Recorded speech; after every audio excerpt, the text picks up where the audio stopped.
ಯೋಗ ಹಾಗೆ ಹೀಗೆ ಒಳನೋಟ ವಿಷಯ ಕುರಿತು ಉಪನ್ಯಾಸ.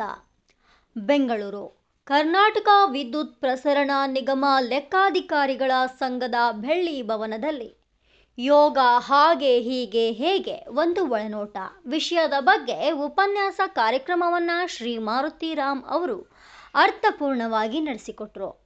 ತದನಂತರ ಭರತನಾಟ್ಯ ಕಾರ್ಯಕ್ರಮವನ್ನು ಕುಮಾರಿ ರಂಜನಾ ಮತ್ತು ಸಂಗಡಿಗರು ಶ್ರೀಕೃಷ್ಣ ಪರಮಾತ್ಮನ ಕುರಿತು ಮನೋಜ್ಞಾನವಾದ ಅಭಿನಯದ ಮೂಲಕ ಪ್ರದರ್ಶಿಸಿ ಪ್ರೇಕ್ಷಕರ ಮನರಂಜಿಸುವಲ್ಲಿ ಯಶಸ್ವಿ ಎನಿಸಿದರು. ಇದೇ ಸಂದರ್ಭದಲ್ಲಿ ನಡೆದ ಸನ್ಮಾನ ಕಾರ್ಯಕ್ರಮದಲ್ಲಿ ಶ್ರೀಯುತರಾದ ಎಂ.ಎಸ್. ವೆಂಕಟೇಶ್ ಹೆಗಡೆ, ಎಂ.ಎಸ್. ವಿನಾಯಕ್ ಹೆಗಡೆ ಇವರುಗಳನ್ನು ಸನ್ಮಾನಿಸಲಾಯಿತು. ಈ ಸಂದರ್ಭದಲ್ಲಿ ಶ್ರೀಯುತರಾದ ವಿಶ್ವೇಶ್ವರ ಶಾಸ್ತ್ರಿ, ರವಿ ಹೆಗಡೆ ಹಾಗೂ ಕರುನಾಡ ಕಂದ ಪತ್ರಿಕೆಯ ಶ್ರೀ ಕೊಡಕಲ್ ಶಿವಪ್ರಸಾದ್ ಮುಂತಾದವರು ಉಪಸ್ಥಿತರಿದ್ದರು.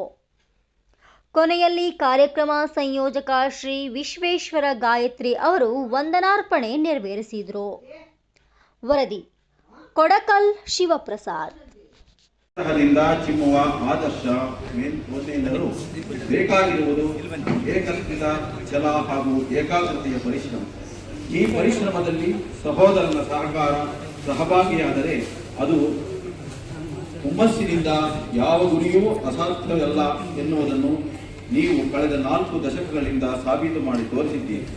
ನಿಮ್ಮ ಹುಟ್ಟೂರು ಕೊಪ್ಪರಿಗೆ ಶರಾವತಿ ಹಿನ್ನೀರಿನ ಲಿಂಗನಮುಖಿ ಜಲಾಶಯದಲ್ಲಿ ಮುಳುಗಡೆ ಹೋದರೂ ನಿಮ್ಮ ನಾಶವಾಗದ ಆಶಯದಿಂದ ಜನಸೇವೆಯ ಕೊಪ್ಪರಿಗೆಯನ್ನು ಬಾಹ್ಯ ಶಿಕ್ಷಣದ ವಿನಾಶವತ್ತಿನಿಂದ ಸಹೋದರನ ಸಹಕಾರದಿಂದ ಪುನಃ ಸೃಷ್ಟಿಸುತ್ತಾ ಸಾಕಾರ ಮಾಡಿದ್ದೀರಿ.